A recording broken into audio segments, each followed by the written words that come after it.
So ready?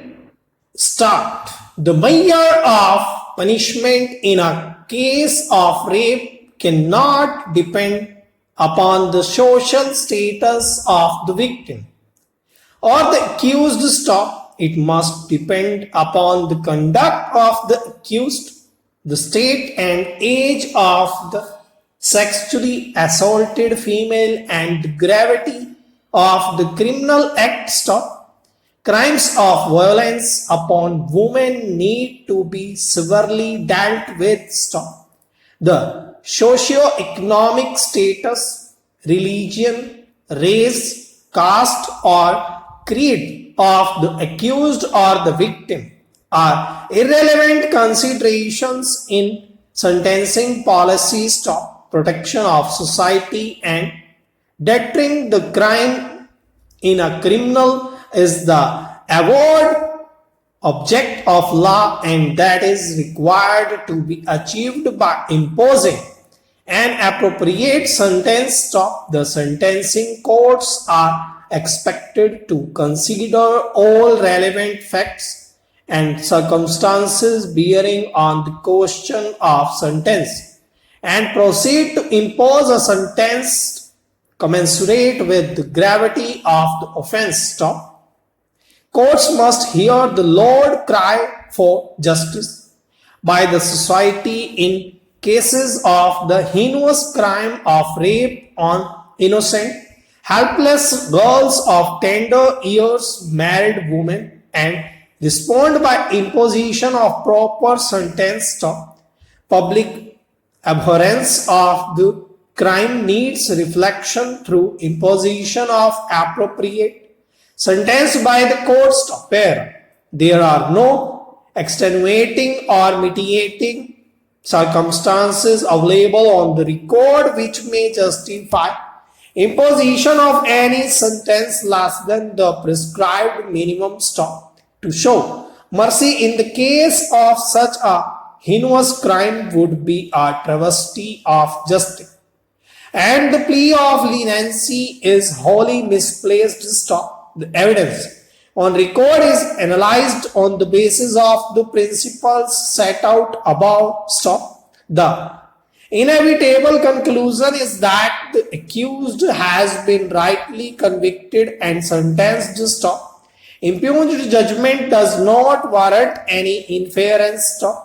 In support of the appeal, learned counsel for the appellant submitted that the prosecution version has not been established. Stop. The incorporated version of the prosecutrix should not have been relied upon by the trial court and the high court. Stop. It was also submitted that the punishment is harsh. Stop. In the Indian setting, refusal to act on the testimony of the victim of sexual assault in the absence of corroboration, as a rule, is adding insult to injury. Stop.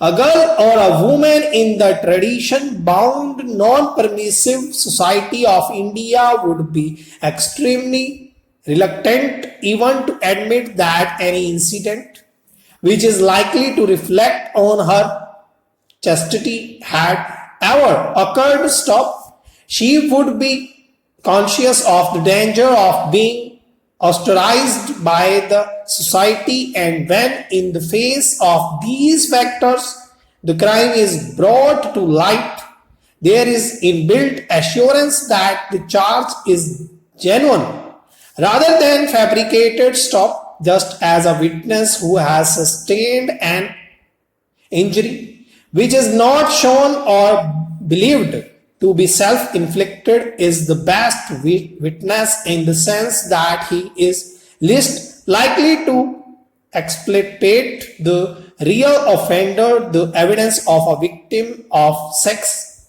offense is entitled to great witness with weight. Absence of corroboration notwithstanding. Stop. A woman or a girl who is raped is not an accomplice. Stop. Corroboration is not the sine qua non for conviction in a rape case stop, the defense of the appellants was one of the complete denial of the prosecution allegations stop.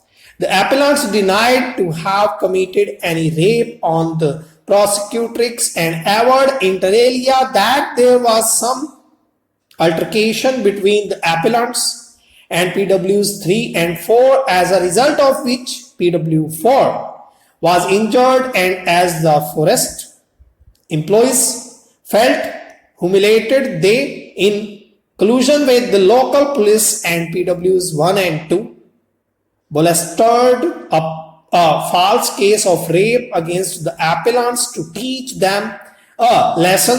Stop.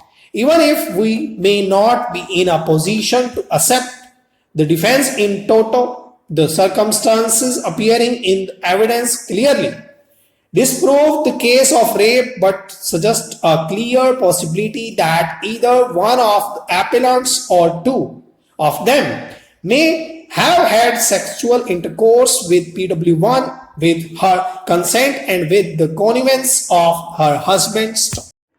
अगर video अच्छी लगी हो तो like जरूर कीजिएगा और comment section में अपनी शॉर्ट हैंड से रिलेटेड जो भी परेशानी है उसे जरूर डालिएगा।